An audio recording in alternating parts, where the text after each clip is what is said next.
lòng mi nhớ mùa hạ về trong lòng mi nhớ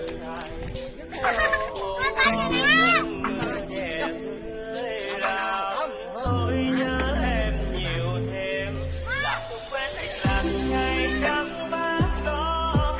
không quen bóng mây đi ngang đó giọng nói cười vẫn còn đây mà sao em xa nơi đây đâu đi á các bạn rồi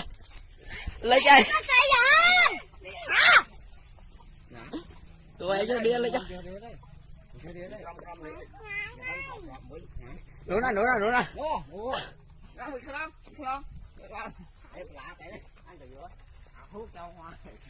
chạy nè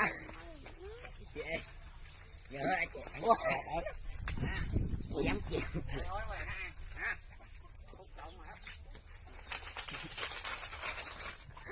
phu ở đây